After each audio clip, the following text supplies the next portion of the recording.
Selection होता है NTPC का, जो पॉपुलर कैटेगरी है, नॉन टेक्निकल पॉपुलर कैटेगरी उसको बोलते हैं। NTPC is non technical popular category. Non technical popular category में हमने वैकेंसी अनाउंस करी थी करीब 35,200 की। क्या होता है उसमें 1,60,00,000 1.6 करोड़ एप्लीकेशंस आई हैं। 1,60,00,000 एप्लीकेशन आई हैं।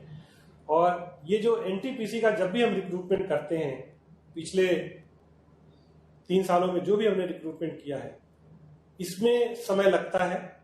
समय इसलिए लगता है कि 1,60,00,000 एप्लीकेशन को पूरा स्क्रूटनी की जाती है, उनकी एलिजिबिलिटी देखते हैं, उनके सब कुछ चीजें मिलान करके, और उसके बाद से आपको पता होगा कि ये कंप्यूटर से सारे एग्जाम होते हैं।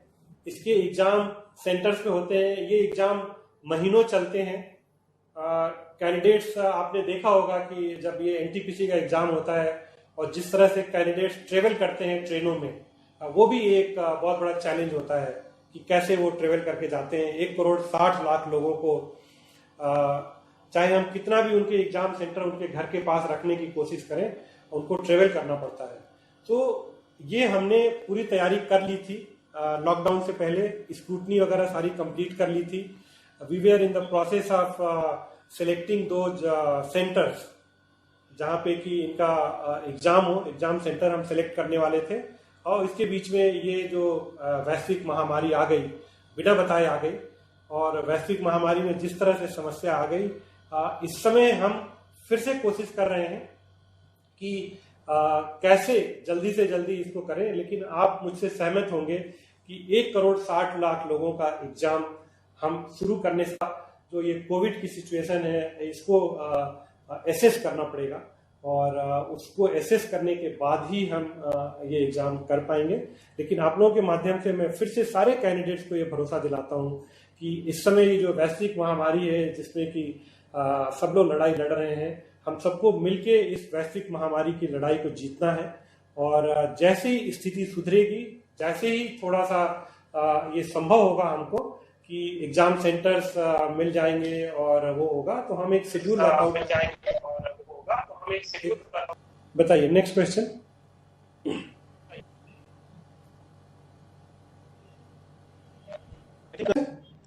Yes, sir. Sir, he is asking that there are some media queries regarding the recruitment process going on. Regarding into recruitment process going on in Indian Railway, sir. Okay. In 2018, we started the process, so there are some concern that some of people have not received the the appointment letters and offer letters. So he just wanted to know, sir. देखिए, सबसे पहले मैं आप लोगों के माध्यम से सबको बताना चाहता हूं कि सबको कॉल लेटर मिलेगा। और मैं आपको थोड़ा सा इसका डिटेल दे देता हूं। 2 तरह के रिक्रूटमेंट चल रहे थे, एक असिस्टेंट लोको पायलट और टेक्नीशियन का। और असिस्टेंट लोको पायलट और टेक्नीशियन में करीब 48 लाख कैंडिडेट्स थे। 48 लाख कैंडिडेट्स का हमने एग्जाम लिया, बहुत ही ट्रांसपेरेंट तरीके से लिया, बहुत सक्सेसफुली उसको कंप्लीट किया। और उसमें हमने अपॉइंटमेंट लेटर्स काफी इशू कर दिया उसमें मैं आपके माध्यम से सबको एश्योर करना चाहता हूं कि ये जो एएलपी के जो अपॉइंटमेंट लेटर्स हैं, वो सबको इशू कर दिए जाएंगे। इसमें खाली समस्या जो आई है, जो इसमें मैं आपको एक चीज और बताता हूं। इसमें जो वैकेंसी सर्कुलेट करी थी हमने 64,371, 64,371 हमने वैकेंसी सर्कुलेट की थी। और ये जब वैकेंसी हम सर्कुलेट करते हैं और जब इतने ज्यादा कैंडिडेट आते हैं, 47.4 लाख कैंडिडेट थे, तो ये जो हमारा रिक्रूटमेंट का प्रोसेस है, इसमें समय लगता है, लोगों को एग्जाम देना पड़ता है। तो इसलिए जब भी हम ये रिक्रूटमेंट करते हैं, अगले 1 साल तक की वैकेंसी वर्कआउट करके, एंटीसिपेटेड वैकेंसी कितनी रिटायरमेंट्स हैं, ये सारा हम कैलकुलेट करते हैं, और वो एंटीसिपेटेड वैकेंसी कैलकुलेट करके हम ये रिक्रूटमेंट करते हैं। ये जो हमने रिक्रूटमेंट किया, इसमें दिसंबर 20, आज हम जून 2020 में हैं, दिसंबर 2020 तक की वैकेंसी को लेके हमने सर्कुलेट किया था। और इसमें जो पैनल हमने अप्रूव किया था वो 56,378, और आपके माध्यम से ये सबको बताना चाहता हूं कि जो वैकेंसी सर्कुलेट हुई थी 64,371, उतनी वैकेंसी फिलअप होगी। वो एक उसका तय प्रोसीजर है और उस हिसाब से वो पैनल इशू होता है और उस हिसाब से अपॉइंटमेंट लेटर इशू होते हैं। अब ये कोविड-19 की सिचुएशन में दो समस्याएं आई हमको।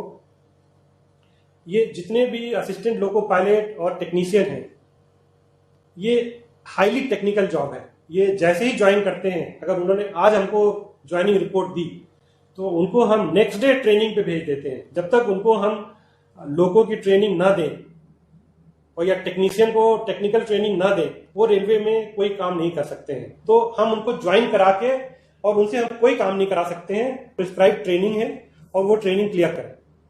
सो ये जो 3 स्टेज में बताता हूं आपको कि एक एग्जाम होके सब कुछ हो गया, उसके बाद से पैनल अप्रूव होके डिक्लेयर हो गया, उसके बाद से अपॉइंटमेंट लेटर इशू करते हैं जैसे जैसे ट्रेनिंग के स्लॉट आते हैं। बिकॉज जैसे ही उनको अपॉइंटमेंट लेटर इशू करते हैं उनके हम ट्रेनिंग एलोकेट कर देते हैं कि आप यहाँ जाके इतने महीने की ट्रेनिंग करेंगे और ये करेंगे वो करेंगे। ये जो लॉकडाउन हुआ और ये जो कोविड-19 की सिचुएशन आई, इसमें सबको समस्या हुई। ट्रेनिंग हमको रोकना पड़ा है, ट्रेनिंग रोकनी पड़ी है और इससे ये जो सारा प्रोसेस है थोड़ा सा ये डिले हो गया। लेकिन आप लोगों के माध्यम से मैं सबको भरोसा दिलाता हूं कि हम लोग पूरी कोशिश कर रहे हैं कोविड सिचुएशन को ध्यान में रखते हुए कैसे हम ट्रेनिंग को फिर से शुरू कर पाए, सोशल डिस्टेंसिंग मेंटेन करके, ऑनलाइन कुछ ट्रेनिंग मॉड्यूल डेवलप करके, क्योंकि उसमें कुछ कंपोनेंट ऐसा है जिसको कि हमको फील्ड में ट्रेनिंग देनी ही पड़ती है। उनको सर्टेन आवर्स, कुछ घंटे ऐसे होते हैं जो उनको लोगों की ड्राइविंग की ट्रेनिंग देनी होती है, सब होती है।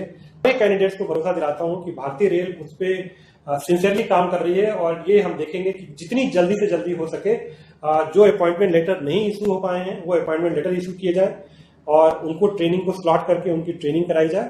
और जहां हमने जितनी वैकेंसी हमने 64,371 जो एडवर्टाइज की थी लेवल तक इस पे अपॉइंटमेंट लेटर इशू किए जाएंगे, ये मैं भरोसा दिलाना चाहता हूँ आपके माध्यम से सारे candidate. Revenue question. So the question was about the revenue from Shramik special express trains, the Shramik special trains to railways, and the average fare that railways got from these trains, average fare per passenger. See, the average fare we got around 600 rupees, and Okay, sir. we have carried more than 60 lakh passengers. So you can just find out what is the revenue. But only thing I would like to mention that these fare was fixed only as per the normal rate of the Mail Express train. ये special train के हिसाब से इस fair को नहीं fix किया गया था। और जैसा कि पहले भी बताया गया है कि जो इन श्रमिक स्पेशल ट्रेन को चलाने में जो खर्चा आ रहा है और जो एक ये फेयर हमने फिक्स किया जो कि बिल्कुल मेल एक्सप्रेस ट्रेन का नॉर्मल फेयर है, उसकी वजह से जो कलेक्शन आ रहा है 600 रुपये एवरेज पर पैसेंजर, 60 लाख से ज्यादा पैसेंजर ट्रेवल कर चुके हैं। वो जो खर्चा हमारा स्पेशल ट्रेन का आ रहा है उसका खाली 15% की रिकवरी हो पा रही है। 85% जो इसका खर्चा है वो भारतीय सरकार खुद वहन कर रही है। थैंक यू वेरी मच, धन्यवाद। Thank you, sir.